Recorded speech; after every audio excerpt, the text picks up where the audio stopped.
आ गया। आ गया हाँ।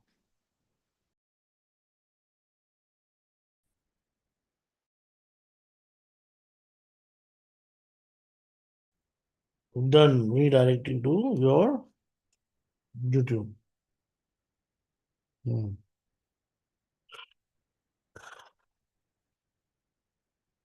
Hmm.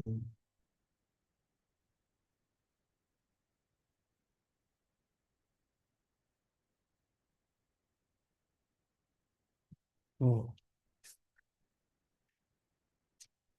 Jay did this message, but he did not come, huh?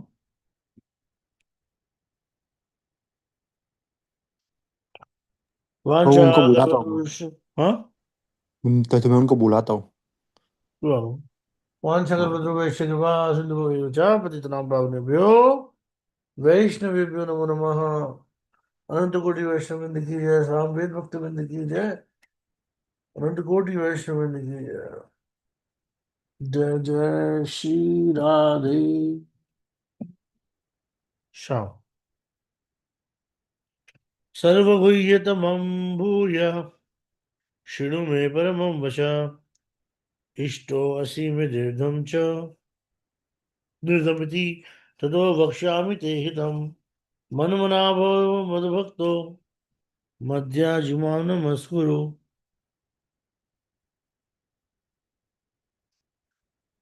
मामविष्यासि सत्यं ते प्रतिजाने प्रियोऽस्मि मे You just so dear to me. I'm not telling you this most hidden and confidential truth. Hear this from me. It is for your benefit. Always think of me, become my devotee, worship me. Offer prostrated obeisances to me, and then certainly you will come to me. Because you are dear to me, I make this promise. Here, what is the meaning of the word paramam? The supreme essence of all the scriptures. If one is not surrendered by his mind, body, and words to the feet of the spiritual master and Bhagwan, then Krishna will not reveal these truths to him. How must we surrender to the Guru? As it says in Gita, तद्विधि परिपातेन परिप्रश्नेन सेवया उपदिक्षन्ति te jnanam jnaninastatva darshina. One who approaches the Guru with these three tendencies, submission, pranipatena, relevant inquiry, pariprashnena sevaya, and sincere service, is qualified to understand this knowledge. Very good, yaar. So this important point है कितना simple point है कितनी बार we have already chanted. How many times we have chanted this particular mantra? Paripatena, Pariprashnena, and Sevya. But that's it. If someone approaches the Guru and demands answer to his question, or if he doesn't attentively listen to the answers and has to ask the same question again and again, then Guru will only give him special instructions. He will not give him Sarva Guhyatama, the most hidden knowledge. Concerning this, Krishna has taken a vow that to everyone whose heart has not been purified by austerity, who is not surrendered, and who has not served Guru and Vaishnava, the essential knowledge of the Gita will not be given. The first Krishna only told Arjuna to perform sacrifice. क्या बोला है? यज्ञार्थात् कर्मणो अन्यर्न्यार्त्य लोकोऽयं कर्म बंधना. Perform your work as a sacrifice to Bhagwan. Otherwise, it will be a curse. It will be a cause of material bondage. After that, the Lord gave him Brahma Gyan, and then he gave him Paramatma Gyan. Try to meditate on the form of Vishnu, which is the size of the thumb, inside your heart.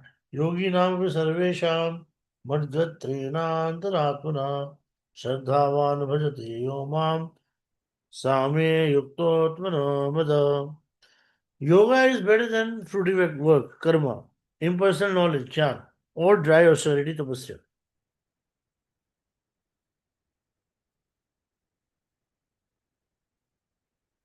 Yeah. Generally, I was discussing with some yogis, and then I was just telling them, yoga, yoga, yoga. The real meaning of yoga is getting connected, right? You're sitting in the meditation, getting out of your house, somebody bang your car, and you just got to get out of. the house and want to kill the person. Right? Because you're getting angry, you forget about whatever the peace you had attained, you eventually, by doing pseudo meditation. So that's the reason in Kali Yuga, it's always good to meditate either on Nam, Roop, Gun, Leela, all these things, or just Nam of the Lord. So if you do the mantra meditation, it will actually give you more peace of mind and more stability to your mind, and you will feel more connected to the Lord very easily. Yes, Prabhu. Hare Krishna, Prabhu. Prabhu, I have read like Gita at least like say properly, word to word, page to page once, like fully.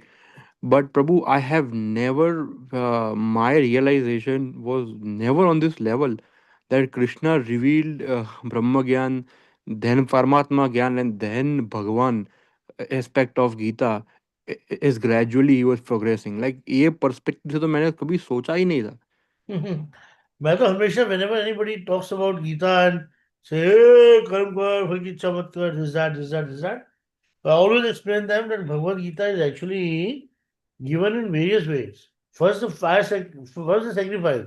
मतलब कर्म कर जो कर्मण्य वादिकार अस्ते माँ फलेषु कदाचन Teja Singh do the karma सकर्म अकर्म विकर्म. So like Arjun said कि भैया I cannot do the karma. I know I will be trapped. Okay, if it is difficult for you, then why don't you just read scriptures and go for the gyan and try to understand me? Okay, that I can do. But again, when I will read so much, when I will try to study so much, I will end up in actually arguing with people and trying to end up my life in proving my point. I'll start doing the shastrars with people. So then I know the knowledge about you is also very dangerous. You said, okay, then do one thing. What do? You go and do the yoga. Okay, that is better than the karma yoga, tapasya and jnana and all this thing. And then he said, like, come on, I have the full power. Arjuna, when he went to Swargalok, he saw that Urvashi, was standing. Urvashi, or I don't forget the name. She was like standing next to Indradev, and he was looking at her and he was very smiling. I have heard that the apsaras of, the Swargalok are so beautiful that we cannot even imagine. We can never find a woman like that in India or in this world, on this planet. They're so beautiful. And even if you enjoy with them, they never loses their virginity. So the 72 virgin concept in Islam is actually not exactly wrong. But to attain that, the way they've chosen is not the right way, I think. If they do, more more good work, then they can probably get some heavenly planet, but they don't have that understanding, unfortunately. So, anyways, so he said, he looked at her and then, Indra said, I think Arjun, my son, he wants to enjoy with you. Go. And she wanted to have like, relationship with him. He said, I saw you there. You're so beautiful, but I thought that I'm looking at my mother and how beautiful my mother is. She got pissed off with Arjun and immediately she cursed him. That you become like, what do you call, eunuch. And that's the reason he was a eunuch at the time of Agyatwas.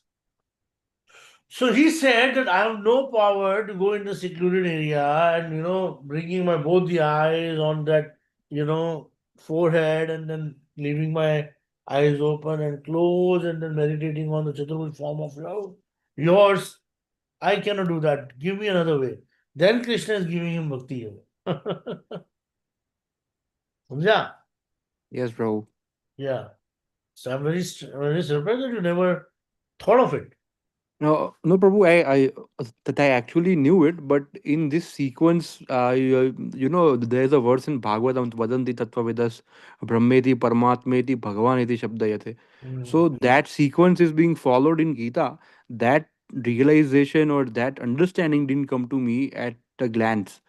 Uh, Hmm. like Krishna revealed it, but I thought something differently. That Krishna No, gave no, all no, the no different ways. wonder. No wonder. I'm telling you, if you read Bhagavad Gita again, you will have different realizations. When you read them next time again, you'll have different realization. This is the beauty of scriptures, because scriptures also give us the knowledge according to our adhikar, right? And scriptures also increases our adhikar.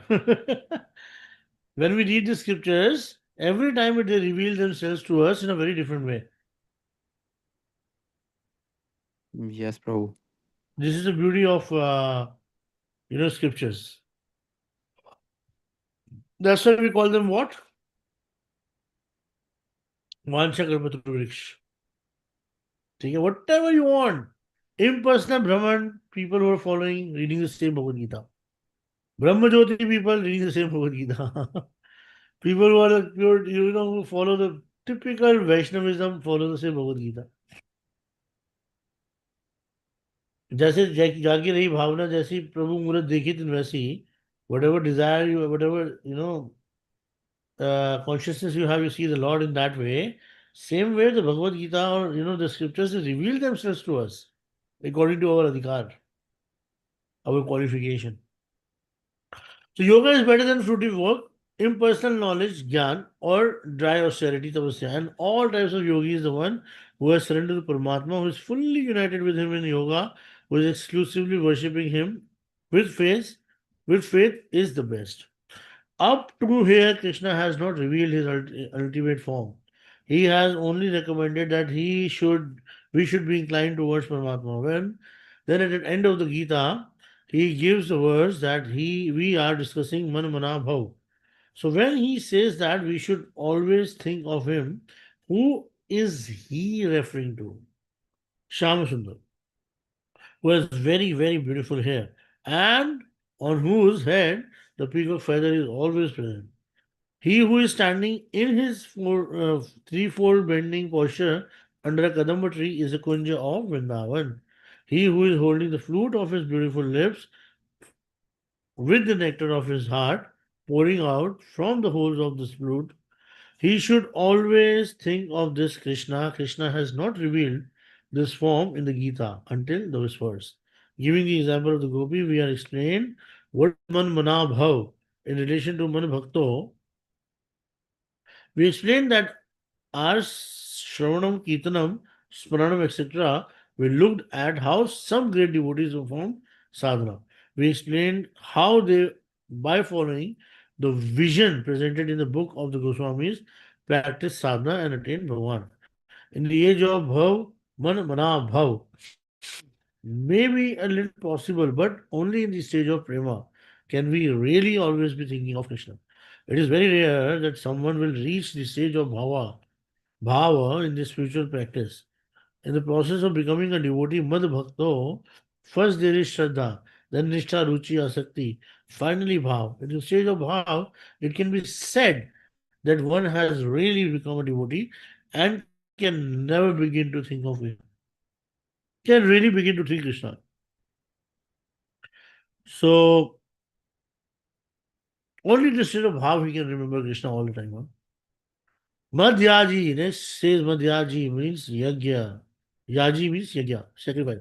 If one has not yet developed any kind of real love for Bhagwan, but has just little faith, then he can perform yajna. The sacrifice is a treatment of material entanglement. Treatment for material entanglement. A verse concerning this is found in the conversation between Sri Chaitanya Mahaprabhu and Radha Ramananda. The deity may be worshipped with 16 kind of paraphernalia or with the 12 kinds or with the 5 kinds, but if there is no love in the puja, Bhagavan will never be satisfied. Then hunger and thirst are present. Then food and water are tasteless. Better. Better. Food will only be tasteful to the degree that there is hunger. If we are not hungry and someone serves us some nice food ration, vegetables, are you hungry? That's what. So, if we are not hungry and if someone serves us nice pizza or pasta, you know, we will not indifferently, oh, we'll just say, oh, what have you made? Then tasting it, we say, ah, there is not enough salt in it. Or we will say that there is too much of salt in it. Right, Gidari? You do that. Right? When you don't like to eat something, you say that it has so much of spices. Right? Anyway, so we will consider the sweet rice to be too thin, the chapati to be out of shape, and rasgulla will be to be flat, not round, as it should be. But if we are hungry, we may take a stale chapati, add some water, and perhaps squeeze a lemon on it, and consider that it was very tasteful. I'm telling you, just 3 4 days back, I did a yagya in Radhakund, and then I went to my friend's house. I was very hungry. I picked up two chapati, some achar, and I had the chapati. Oh, that was the best experience of my life, Two chapati with some achar. Although, like it was, some people say, oh my god, it's nothing, but so good. If we are hungry, then food will be tasteful. Similarly, if there is no love in sadhaka, then Bhagwan will not be hungry and will not be satisfied by the devotee's archana. If Bhagwan is made hungry by a devotee's prem, then whether there have been 16 kinds of paraphernalia used or only one kind, he will accept it. Patram pushpam phalam toyam. आगे यो में भक्त्या प्रगच्छति तद अहम भक्त्या प्रथम Asnami Paritatmana. Krishna says here that if one simply offer him a leaf, flower, and some fruits or water with love, he will accept it. Whatever is offered with love, he will accept. In a devotee's heart, there should always be this love that creates hunger and Krishna. There is one point here that we must understand. We should not be thinking, why is this offering for the pleasure of the Lord? Ultimately, it is for our own happiness. In Bhagavatam, Sa vai pumsam paro dharmo yato bhakti adhokshaje ahetuki apratihata yatma suprasiddhati. The supreme dharma for the human society is pure devotion to Adhokshaja, the transcendental person. This devotion must be free of ulterior motives and practice constantly to completely satisfy the self. Don't attach the meaning of the last line of this verse, Yayatma Suprasiddhati, that this is indicating our own happiness and satisfaction. Then it becomes a desire for enjoyment. Lust, Atma, here refers not to ourselves, but that rather for Sri Adokshaja Bhagwan. We are performing bhakti. Bhagwan Sri Krishna is the one to be pleased, and if he is satisfied, then our puja is successful. If one's activities, if an activity has been done for our own pleasure, then we can understand that it is only done out of lust. But there is one thing. If Bhagavan is pleased, then automatically the jiva attains his own satisfaction. But if we are offering puja for our own interest, then it will be sakam bhakti, devotion with selfish motive. You see, sometimes it happens with us, no? We are doing some offering, or we've chanted, and after chanting, we think, oh my God, it's so good. It was so nice to, do the chanting. So why is it happening like that? Because the Lord is reciprocating sitting in our heart. That you've chanted very well today. Same way, when you have offered things to the Lord with a lot of love, then automatically you will be like, oh my God, your heart will be overwhelmed. So we must understand this point well. No desire for our own pleasure should remain, otherwise it becomes impure archana. Most householders, while performing archana, says, Lord, I offer this fruit of all of my activities to your feet. But what is it really for? The happiness and the peace for myself and my family. सुख संपत्ति घर आवे कष्ट मिटे तन का Om Jai Jagadish Hare. We should not offer archana with such desire. Srimad Bhagavatam, the story of Prithu Maharaj shows us what is the proper archana. King Vena was an atheist who had no faith in Bhagwan and had actually insulted him. So the sages decided that he was no longer qualified to occupy the throne, and simply by using sound vibration they killed him. But actually, it was a reaction of his own sins that killed him. Now, without a king, the subjects were all very frightened. Dacoits were causing disturbances, perpetrating cruel and mischievous act. So the devotees, the people, sorry, prayed to the sages for protection. And the sages decided to churn the thighs of the dead body of Vena. And from them, the sinful personality named Nishad was produced. And next, they churned the arms of the Vena's body. From them, the Prithu Maharaj appeared. What is the meaning of Prithu? The one whose fame will be spread in all directions because of his good qualities. And who can protect and nurture this subject? It is called Prithu. So he didn't appear alone. A woman appeared with him. Her name was Arshi. Just as Prithu Maharaj was an empowered incarnation, Shakti Avishakta, she was an incarnation of Lakshmi Devi.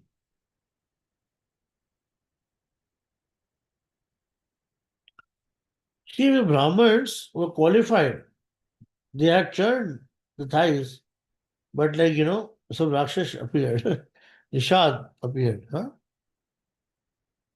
So you have to understand that it's a very controversial statement though. The purity of Brahman matters a lot. Where sometimes when he's performing the activities, he can create something which can be more dangerous for the society. So that is the reason the Brahmins should be very selfless. It is very important. Because the same Brahmins, if they can produce, they could produce Prithu Maharaj. They had also produced Nishad. So what does Lakshmi do? She serves her master, Narayan. And if anyone serves Bhagavan in this way, it is called Archana. Because of the cruelty of Vena and others, the earth had hidden all the food grains inside herself, and she was not giving anything. And therefore, many sinful personalities were born. The people were frightened, hungry, and praying for protection. And then Prithu Maharaj fixed an arrow of his bow, pointed at the earth, and said, "You have hidden all the food grains within you, and are not giving them, so the people cannot be nurtured. Therefore, I will kill you." Trembling in fear, the earth personified assumed the form of the cow and fled. And seeing that Prithu Maharaj pursued her, whatever she went, she turned back and said, "Oh, master, please don't do this. I am surrendered to you. And you should protect me because people do this. Bring a calf, and by my affection for the calf, milk will be automatically begin to flow from me. And also bring a pot for the milk and the milkman, and then please take milk from me." Prithu Maharaj transformed Swayambhu Manu into a calf, and then he himself milked all the food grain from the earth, keeping them in his cupped hand. Enough food for all living entities were produced and distributed, and everyone was satisfied after this. Prithu Maharaj initiated the performance of 100 horse sacrifice at Knape Brahmavarta, where the river Saraswati flows towards the east. And they had completed 99 of the sacrifices. Then, when Indra, seeing that the final sacrifice was about to be completed, thought if they complete these 100 sacrifices, then they will disrespect me and possibly even snatch away my position as the king of heaven. Anyways, this is very commonly seen thing that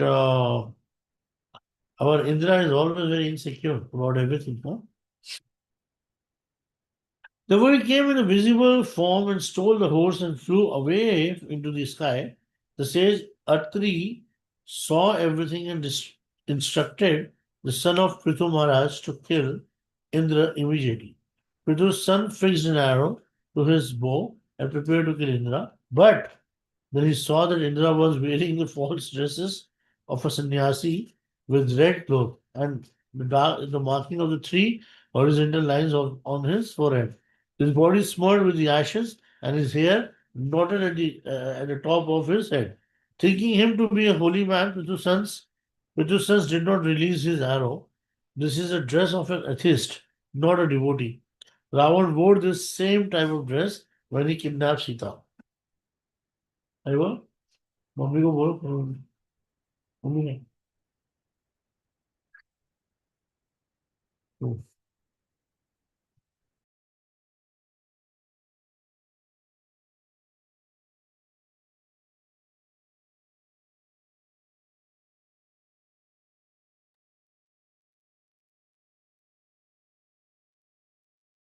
Indra saw the son of Prithu, having been informed that Indra was a fraud, was again coming to kill him. He left behind the animals and false dress and flute. Again, they started the sacrifice, and again Indra came. And this time he was carrying a trident in one hand and a staff holding a human skull in the other, and wearing red clothes and a garland of very large Rudraksh bead, and tied that they are jagged and scratched the screen skin. Again, Prithu's son prepared to kill him, and again Indra left and dressed and flowed. Those that adopted this discarded dress of Indra later came to be known as Nar Kapali, those that holds a human skull. Nar Kapali, sorry, Nar Kapali. Kapal, na? So previously there were many of these so-called holy men, but now there are very few. This happened several times, and each time Indra left behind a dress of an atheist. There were some people who adopted these different dresses and started new atheistic order. Seeing that Indra would not be killed by his son, Prithu Maharaj became very extremely angry and he fixed an arrow to his bow and prepared to kill Indra himself.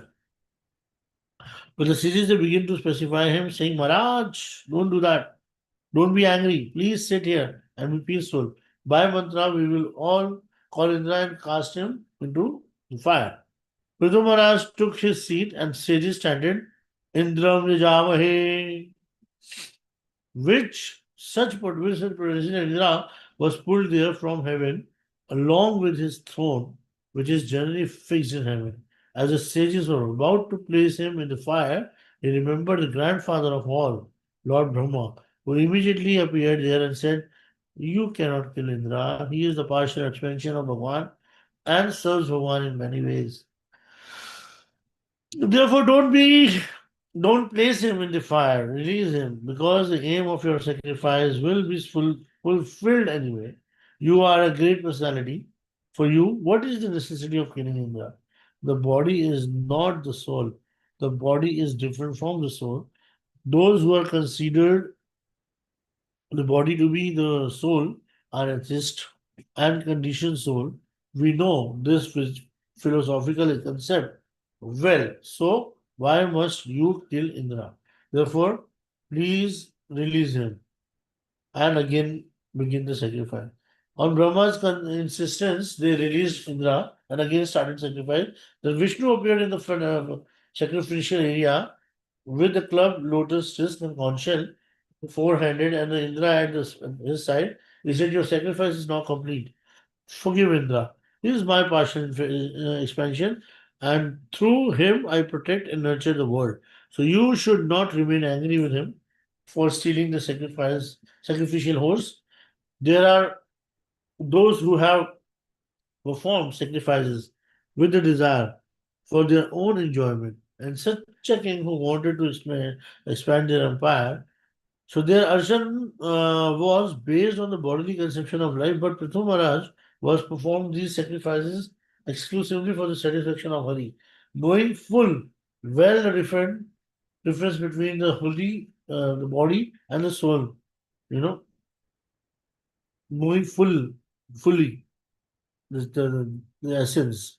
So your sacrifices are now successful. So the instruction of the sacrifice is that puja should be done exclusively for the service of Hari and with the full knowledge of the soul, Atma Gyan, then Bhagavan will be pleased. Prithu Maharaj performed these sacrifices for the protection and welfare of the all living entities and therefore for the pleasure of the Bhagavan. If this prime factor, this service is not there, then Bhagavan will never be satisfied. The service was present in the worship of Prithu Maharaj, and it is the worship of the gopis and all other great devotees. Okay? So we have given an example from the scriptures now. We will tell you the story from our own experience here in Mathura.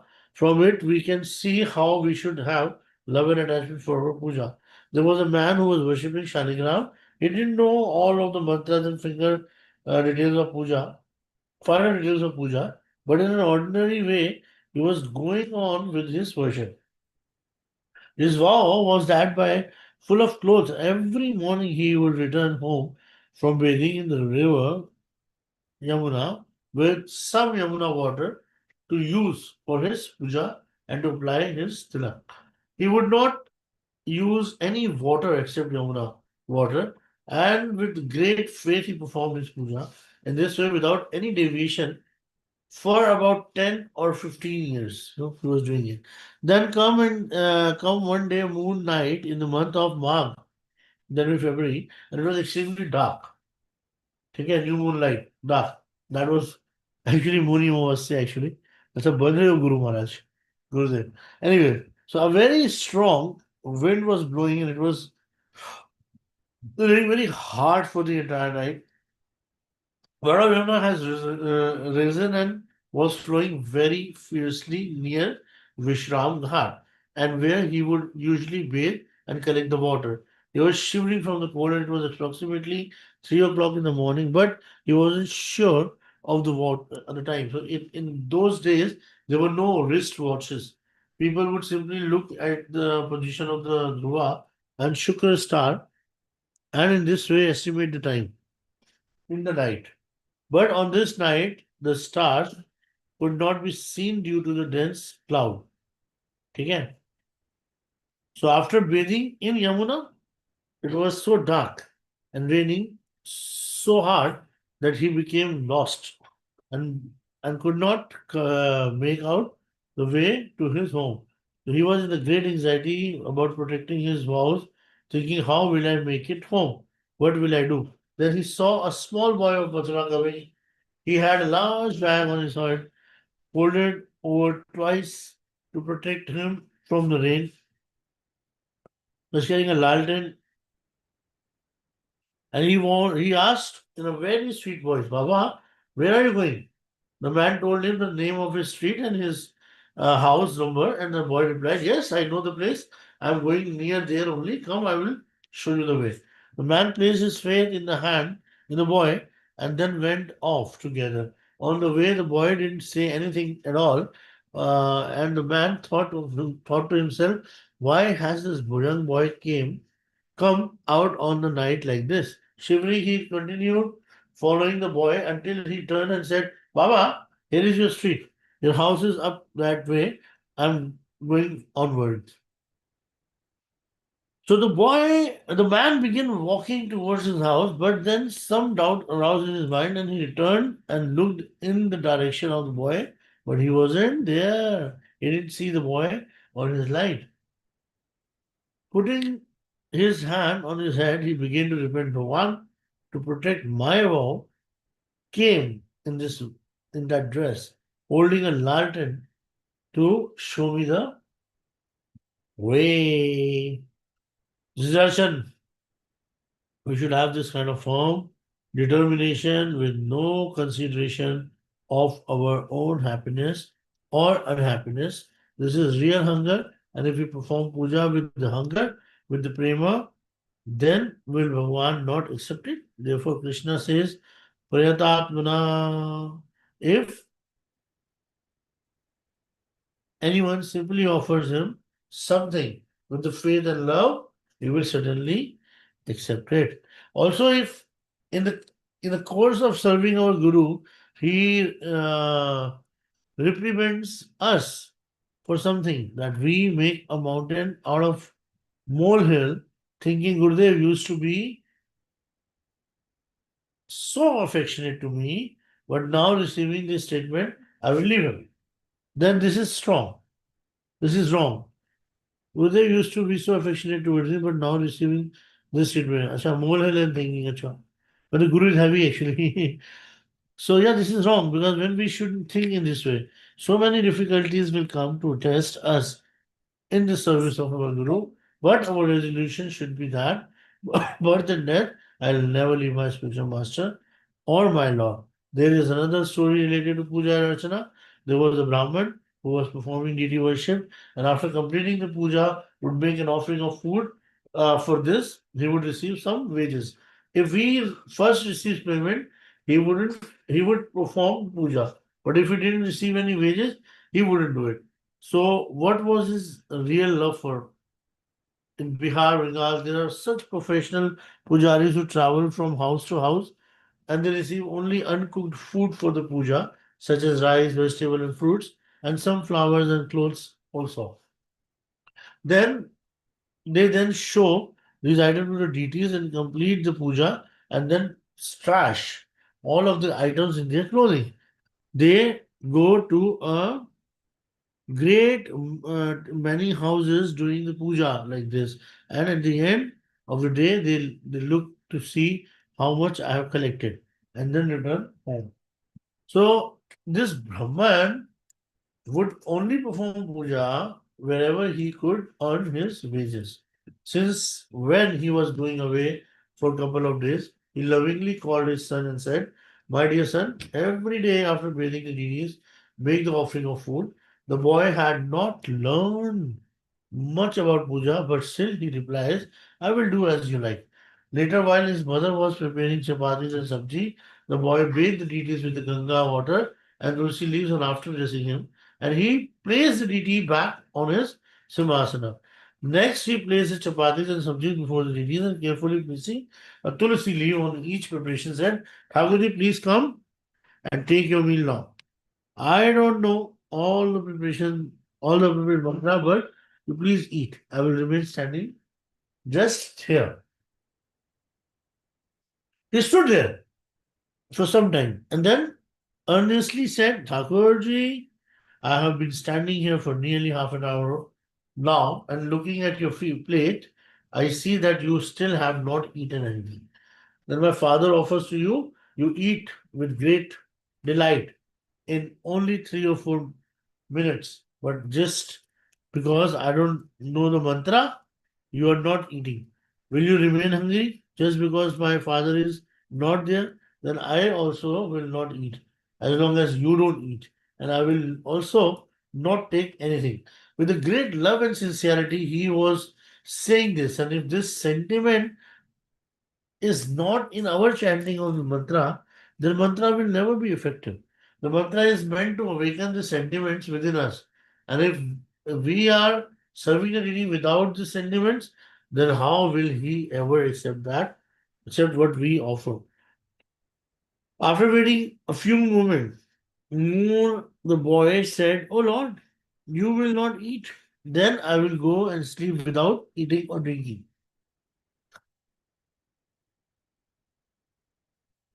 So Bhagwan could not no longer restrain himself. He leaped down from his simhasana, took his seat, and ate the offering with both the hands, and didn't leave anything whatsoever was on the plate. And he was very pleased. The boy took the empty plate back to the kitchen and said, "Mother, Bhagwan has finished eating with great difficulty. I finally got him to accept the offering." The boy said, "What do you mean he ate it? Where have the chapatis gone? Where is the sabzi?" "He ate them." "He ate them? How is it possible?" Next day, the boy fed the Bhagwan in the same way. And following the day, of Brahman returned home. His wife said to him, "Since for 2 nights we've gone to sleep without eating and drinking anything." "Why?" "Because Thakurji has eaten everything that was offered to him." "Thakurji has eaten? How?" After some deliberation of Brahmana called his son and said, "My dear son, a rat must have eaten the offering." They specifically like to make their home under old simhasans, like we have here. Okay? With great comfort, he is living in a very easily. He is getting whatever he needs to eat, and he is also getting plenty of ghee to drink. With his son, he said, "No, no, no, Thakurji has eaten it all. Eaten it all." Acha, so all right. Tonight, you again make the offering. The night, unknown to his son, the Brahman hid him nearby while his son was making the offering. "Lord, don't be late. Please come quickly and take your meal." But the deity stayed in his place, and the boy said, "Lord, why are you not coming or eating? You have become so shy. Why? What is it? What happening? What is happening?" And then softly the voice came, "Today your father is watching from over there, therefore I will not come and eat." "Why? You must come and eat. If you don't eat, I will be unhappy. Go and simply touch your father."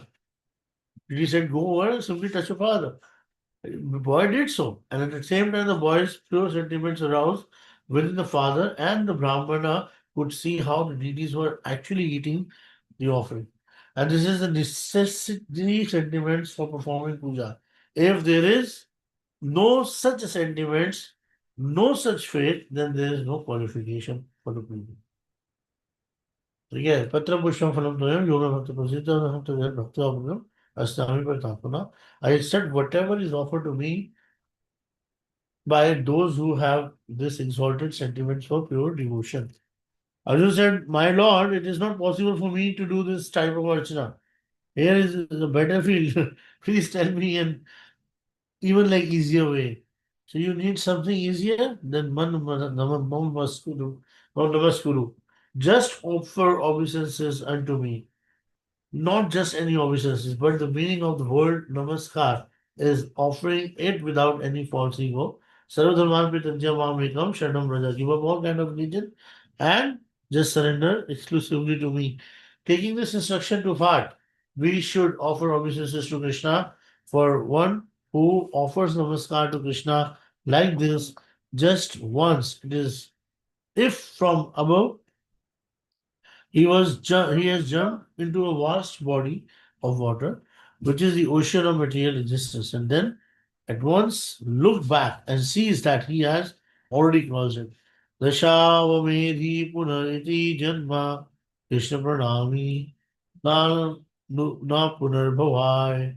Even one who has performed 10 4 sacrifices makes birth again takes birth again, but one who has just once offered obeisances to Krishna will never take birth again.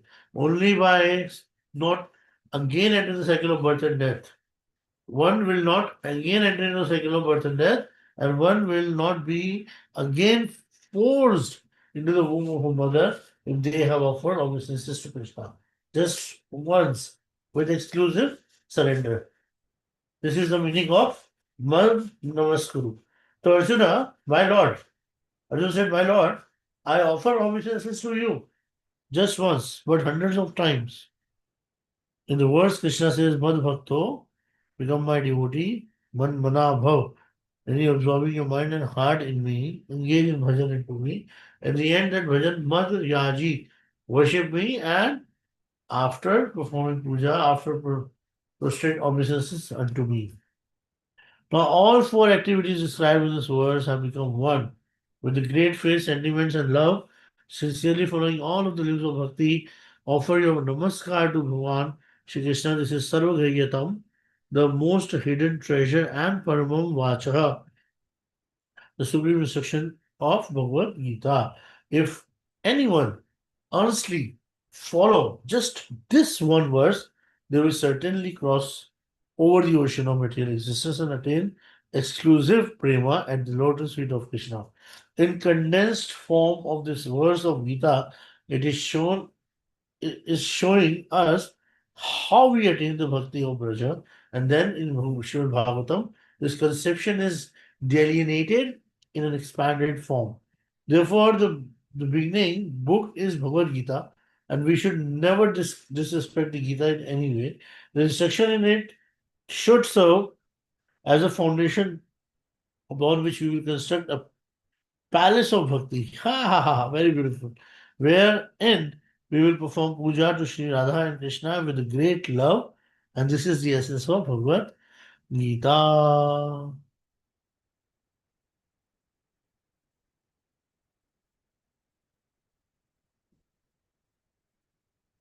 Any question, comment?